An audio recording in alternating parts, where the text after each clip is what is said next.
Sina Akan, Kenken, at Mario ay nabalisa sa simula ng salaysay dahil si Sakamoto, ang aming pangunahing bida, ay umaakit sa atensyon ng lahat.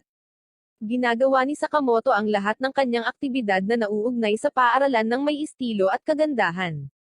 Sa pasukan, ang grupo ni Akan ay nag-aayos ng isang pambura. Pagbukas ng pinto, nakuha ni Sakamoto ang pambura bago ito tumama sa kanya. Sinusundan siya ng barkada sa banyo. Kapag sinubukan nilang takpan siya ng isang balde ng tubig, si Sakamoto ay nakakagulat na may payong para gawin ito. Napagtanto niyang nawala ang kanyang mesa nang bumalik siya sa klase. Hinalok siya ng kanyang mga kaklase ng upuan, ngunit nagpa siyang humampid sa isang nakaistilong posisyon malapit sa bintana.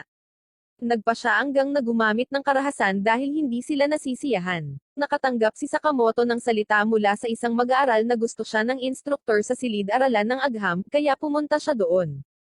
Sinalubong siya ng grupo ni Akan sa loob. Ang bawat isa ay nagbibigay ng mungkahi para sa isang paraan upang siya ay magmukhang masama. Sa gulat, napagtanto nilang nakakulong sila sa silid kapag nagliyab ang kanilang sigarilyo. Maliban kay Sakamoto, na nagpapanatili ng kanyang kalmado, lahat ay nataranta. Pagkatapos ay madalas siyang lumalapit sa apoy. Sinusundan nila siya dahil naniniwala sila na pinapatay niya ang apoy sa kanyang mga aksyon. Gayunpaman, si Sakamoto ay gumagawa lamang ng mga tunog upang makatawag ng pansin mula sa mga instruktor sa ibaba. Kinabukasan, ipinakita ni Sera sa mga babae ang kanyang mga larawan sa pagmomodelo ng magazine, ngunit sa kasamaang palad ay hindi sila interesado. Sa sandaling napagtanto niyang si Sakamoto ang pinagtutuunan ng pansin, nagplano siya na sirain siya sa klase. Nang subukan ni Sakamoto na umupo upang tumugon sa isang tanong, hinayla ni Sera ang kanyang upuan, ngunit hindi natambo si Sakamoto gaya ng inaasahan ng isa. Isang trumpeta ang pumapasok sa gusali sa pamamagitan ng bintana habang may klase. Nakikita ito ni Sera bilang kanyang pagkakataon na gumanap bilang bayani. Hinubad ng mga estudyante ang kanilang uniforme nang ipaalam sa kanila ng instruktor na ang mga bubuyog ay dinadala sa madilim. Kapag ang isang bubuyog ay dumapo sa buhok ni Sakamoto, lumukso si Sera upang patayin ito, at ang bubuyog ay sumulong kay Sera. Lumapit si Sakamoto para tumulong. Pagkatapos ng madugong pakikibaka, nagawa niyang itaboy ang bubuyog sa labas. Nakita ni Sakamoto si Kubota na nagbabayad muli para sa seguridad at nagpas siyang makipag-usap sa kanya. Binigyan sila ng trabaho sa isang kainan ni Sakamoto. Dahil sa kanyang pagiging kaakit-akit, napilitan si Sakamoto na magtrabaho sa rehistro bago maging isang tagapaglinis. Hindi inaasahang napuno ang restaurant habang sinusubukang akitin ni Sakamoto ang bawat babae. Kahit na si Aina ang sentro ng atensyon sa klase, si Sakamoto lang ang nakikita niya, kaya nagdesisyon siyang lapitan siya. Sinusubukan niya ang maraming iba't ibang mga diskarte, ngunit wala sa mga ito ang gumagana sa kanya. Sinubukan niyang laruin ang larong cockery sa kanya, ngunit maraming babae na nag-aagawan din para sa interes ni Sakamoto ang nagboluntaryong sumama sa kanya. Hindi niya gusto ang pagkaantala, ngunit natigil siya sa paglalaro sa kanila habang nanonood si Sakamoto. Hindi nila dapat bitawan ang barya sa buong laro. Sakamoto ay kinuha sa ibabaw ng kaluluwa ng laro. Kung hindi sila gumawa ng isang banal na tulay para dito, dadalhin nito ang bangkay ni Sakamoto sa ligaw kahit na magmakaawa sila na umalis ito. Nang maglaon, ang bastos na kaluluwa ay umalis sa kanyang katawan. Naging magkaibigan ang tatlong babae, at kalaunan ay inamin ni Sakamoto na siya ay kumikilos upang mamagitan sa kanilang mga alitan. Ginagamit ng mga mag-aaral sa senior year ang Sakamoto bilang karagdagan kay Akan, na nagsisilbing kanilang errand boy. Hinihiling nila si Sakamoto, na tumugon sa kanilang kahilingan ng mabilis at maayos. Ang pinunong si Maruyama ay patuloy na humihiling sa kanya na magsagawa ng mga gawain. Gumawa ng independenteng desisyon si Maruyama na utusan si Sakamoto na pagsilbihan siya. Nagsimulang lumitaw si Sakamoto nang wala saan. Nagtatago siya para takasan si Sakamoto sa tuwing kinatatakutan siya ng kanyang pagiging kakaiba. Nandyan si Sakamoto para malupit na guluhin siya kahit na siya ay nagtatago.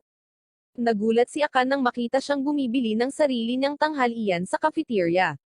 Ipinaalam ni Sakamoto kay Kubota na pinaalis siya ni Maruyama. Si Kubota ay tinuturuan ni Sakamoto sa bahay. Nang makita niya ang kanyang ina na pumasok sa silid, inutusan niya itong magtago. Ito ay dahil sa pagmamahal ng kanyang ina kay Sakamoto. Nilapitan niya si Sakamoto para sa tulong sa pag-aaral pagkatapos mabaigo sa kanyang pagsusulit. Nagalok si Sakamoto sa kanya para sa isang regalo. Naranasan niya kaagad ang pag-ibig sa unang tingin at nagsimulang sambahin siya. Habang ginagawa ni Sakamoto ang lahat ng pagsisikap na takasan ang kanyang ina, natuklasan niyang nasa loob pa rin siya ng kanilang tahanan at hinahanap siya. Ngunit sumuko nang si Sakamoto ay gumawa ng isang huwad na pagtakas. Galit ang gym instructor kay Sakamoto dahil madalas siyang late pumasok sa paaralan, kaya sinubukan niyang maghanap ng anumang masamang sasabihin tungkol sa kanya. Ipinapalagay niya na si Sakamoto ay dapat naninigarilyo habang kasama niya ang grupo ni Akan, ngunit sa halip ay nahanap niya ang mga ito na umiihip ng bula. Napansin niyang kumakain si Sakamoto sa oras ng klase at pinatayo siya sa hallway. Tuwang-tuwa siya na sa wakas ay napag-alitan siya. Nang lumingon siya sa kanya, natuklasan niyang sinadya niyang magkamali para mapakain niya ang isang sparrow sa labas na naghihingalo. Sinusubukan ng lahat na piliin siya bilang kanilang kapareha sa klase ng pagpipinta, ngunit nanag si Aine. Pareho silang nag-sketch, ngunit nang ipakita sa kanya ni Sakamoto ang kanyang mga nilikha, ipinakita siya bilang isang unggoy. Iniiwasan ni Kabuto si Sakamoto habang nagsasanay sa softball, ngunit tinamaan siya ng kanyang paghagis sa mukha at nagresulta sa pagdurugo ng ilong. Hindi mapigilan ng mga babae na lingunin ang kanyang nakalantad na frame habang tinutulungan siya ni Sakamoto na tumayo. Ang ikalawang taon ng delinquent, na pinamumunuan ni High Abuses, ay nakatagpo ng isang gang ng mga babaeng tagahanga ng Sakamoto. Matapos makatagpo muli si Sakamoto, natakot si Maruyama at binalaan si Hayabuse na layuan siya, ngunit mas naintriga si Hayabuse. Nilapitan niya si Sakamoto sa klase upang harapin siya at hiniling ang kanyang mukha, na hindi naiintindihan ni Sakamoto at ibinigay sa kanya bilang isang cast. Sinisira niya ang cast ng mukha ni Sakamoto nang inatake siya ng mga babae para makuha ito at inutusan si Sakamoto na makipagkita sa kanya pagkatapos ng klase. Inabuso niya ang mga alipors na nagpasya na tiyaking darating si Sakamoto, kaya ninakaw nila ang kanyang mga gamit at sapatos, palaging nag-iiwan ng mensahe na nagsasabi na maaari niyang makuha ang mga ito mula kay Hayabuse. Pumunta siya upang makipagkita kay Hayabuse, ngunit isang pulis ang namagitan upang maputol ang kanilang alitan. Ipinaalam ni Sakamoto sa opisyal na naglalaro lamang sila ng push sumo. Nagalok ang opisyal na pangasiwaan ang laban, na sinang-ayunan nila at sinimulan. Simula sa isang mahiyain na hakbang, pagkatapos ay tinutulan ni Sakamoto ang time na pagtatangka ni Hayabuse. Nagpa siya ang kanyang mga tenyente na tulungan siya sa pagkapanalo pagkatapos matuloy ang pakikibaka sa loob ng ilang panahon, ngunit pinigilan niya sila. Nagpatuloy si Hayabuse sa kanyang pag-atake habang sinisimulan ni Sakamoto ang isang espesyal na pamamaraan. Itinulak siya ni Sakamoto sa isang taxi na biglang dumating. Inamin niya na ang kakaibang aksyon ay ang tumawag sa taxi. Nagpahayag sila ng panghihinayang kay Sakamoto, ngunit sa halip ay ipinahayag niya ito kay Kabota. Ang ina ni Kabota ay naghanda ng hapunan para sa grupo habang tinatanggap nila ang kanilang paghingi ng tawad at ilang mga bagay mula sa kanya. Bagamat may kinalaman sa kanya ang kinatawan ng klase ni Sakamoto, nagpasya siya sa maingat na pagkuha ng larawan sa kanya. Pinagmamasdan niya ang mga imahe at napagtanto na sinusundan siya ng isang poltergeist. Sinimulan niyang sabihin sa kanya, ngunit pinigilan niya ang sarili dahil kakailanganin niyang ipakita sa kanya ang mga imahe. Habang sinusundan siya ng multo sa koridor, sumakay si Sakamoto sa isang usong kagamitan sa paglilinis. Siya ay lumapit sa kanya pagkatapos at nagtatanong kung siya ay nagkaroon ng anumang hindi pangkaraniwang karanasan. Nang magsimulang mag-chat si Sakamoto tungkol sa ganap na ordinaryong mga paksa, may nakita silang isang bagay sa lababo sa banyo. Nang makita ni Sakamoto ang itim na buhok, sumigaw siya, ngunit mabilis niyang kinuha ito upang idagdag sa lumalaking buhok ni Kabota. Nagpasya siyang ipaalam kay Kabota ang pangyayari. Hinihikayat niya itong maging tapat sa kanya sa pamamagitan ng pagtitiyak sa kanya na tinitingnan ni Sakamoto ang lahat bilang normal. Nang maglaon, natuklasan niya si Sakamoto na lumalahok sa sumo, kaya kinuha niya ang kanyang camera para i-record ang aksyon. Kapag tinitingnan niya ang mga larawan, napagtanto niya na ang espiritu ay sinusubukang makipag-usap. Sa sandaling may print niya ang mga ito, nagmamadali siyang lumapit sa kanya upang ipakita sa kanya na sinusubukan ng multo na ipahiwatag ang kanyang nararamdaman para sa kanya. Walang sino man mula sa grupo ni Akan ang pinahihintulutang magrente ng 18 dagdag CD sa adult area. Pumasok si Sakamoto sa tindahan upang magrente ng tipikal na pelikula para sa kanyang assignment habang tinatalakay nila ang isang plano ng pag-atake. Napansin siya ng mga ito at agad na umorder ng pelikulang gusto niyang rentahan. Nag-aalok sila sa kanya ng pagkakataong ibalik ang gusto niyang pelikula bilang kapalit ng pagtulong sa pag-upos sa kanila. Nagtagumpay si Sakamoto na makapasok sa loob. Hindi nagtagal, naglabas siya ng ilang mga CD. Tinuturo nila sa kanya ang daan para hindi siya mahuli. Ang plano ay natuloy ng walang sagabal, ngunit nakita siya ni Aina at sinabi kaagad sa iba pang mga babae. Ang mga forbidden CD ay mabilis na isinantabi ni Sakamoto, na pagkatapos ay sumasayaw upang ilihis ang kanilang atensyon bago dalhin ang mga disc sa counter. Lumapit ang amo sa counter para kausapin siya. Matagumpay na pumasa si Sakamoto para sa isang may sapat na gulang. Dinadala niya ang mga CD sa akan sa labas at umalis, ngunit ibinalik ng gang ang mga CD dahil masama ang pakiramdam nila dahil nirerentahan lang sila ni Sakamoto. Nakipagsabwatan si Sera sa ilang iba pang mga mag-aaral sa paaralan upang hindi maganda si Sakamoto sa athletics. Sinadya nilang pahirapan ang kanyang tinapay ng mas mahigpit sa karera ng tinapay. Si Sakamoto ang nangunguna habang nagsisimula ang karera, ngunit ang kanyang feet ay nagpapanatili sa kanya na nakabitin. Pagkatapos ay ipinamahagi niya ang kanyang tinapay sa iba pang mga kalahok na hindi nakatapos sa kanila. Ang dalangkwenteng gang ni Caleb ay nagsasama-sama upang talakayin ang pagdiriwang. Himinungkahi si Sakamoto na puntahan si Akan, ngunit tumutol si Maruyama. Isang sariwang tao ang biglang pumasok sa eksena at pinutol ang kanilang talakayan tungkol sa Sakamoto. Siya si Fukase, ang pinuno nila na wala sa bayan. Ang mga cultural festival na dekorasyon ay inihanda din ng mga kaklase ni Sakamoto. Ang klase ay inabandona ng mga tamad habang tinatangka ni Sakamoto na ay highlight ang kagandahan sa kanilang trabaho. Nilapitan sila ng Fukase sa labas. Natuklasan ng mga batang babae na ang kanilang mga dekorasyon ay nawasak mamaya sa araw na iyon. Si Sakamoto ay minarkahan bilang isang wanted na tao na may mga poster sa buong paaralan. Inakusahan siya ng mga tamad na sinisira ang mga dekorasyon. Hinahabol ng isang mafia si Sakamoto dahil mayroon siyang reward na nakalista sa kanyang wanted poster.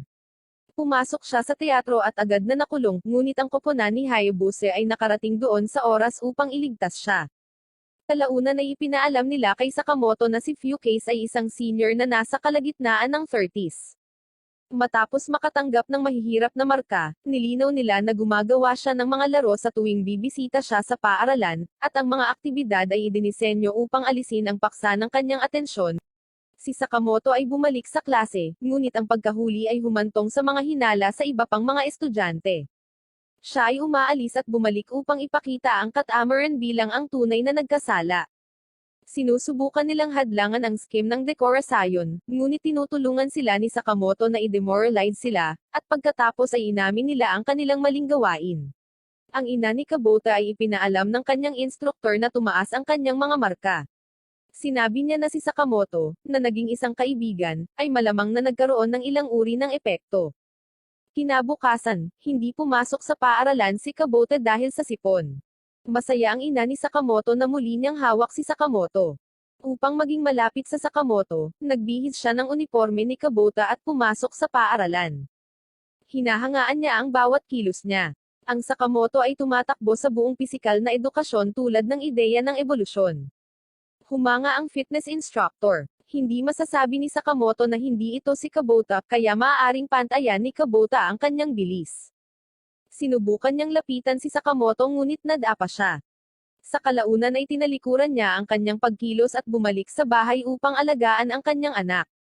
Sa kabila ng pagiging holiday ng Pasko, nakitang nagboboluntaryo si Sakamoto. Inimbitahan siya sa isang mixer ng ilang lalaki. Hindi niya maintindihan kung ano ang ipinahihiwatag nito, ngunit ipinaliwanag nila na ito ay isang sosyal na kaganapan, at nagpasya siyang samahan sila. Nagpakilala silang lahat bilang mga mag-aaral sa kolehiyo sa mixer. Nagkomento ang mga babae sa pananamit ni Sakamoto sa high school at ipinaalam sa kanya na nagbibihis siya bilang ibang tao para itago ang kanyang edad. Inihayag ni Sakamoto sa grupo na interesado siya sa pananaliksik ng NASA habang tinatalakay nila ang kanilang mga layunin. Ang bawat tao ay tumatanggap ng order ng inumin. Binigyan si Sakamoto ng napakalamig na inumin na makakasira sa kanyang boses, ngunit hindi niya ito alam, at pagkatapos ay inutusan siyang kumanta upang mapahiya niya ang kanyang sarili. Kinuha ni Sakamoto ang isang piraso ng musika. Inaakit niya ang interes ng mga babae mula sa ibang bahagi ng silid habang kumakanta siya. Nagpasya si Sakamoto na umalis dahil masyadong puno ang espasyo. Hiniling ni Hayabusa kay Sakamoto na turuan siya ng mga kaugaliang Pranses.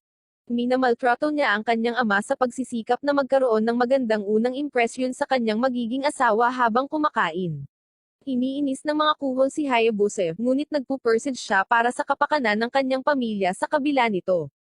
Taglamig na. Ipinaalam ni Sakamoto kay Kabote na hindi pa siya nakakita ng nyebe.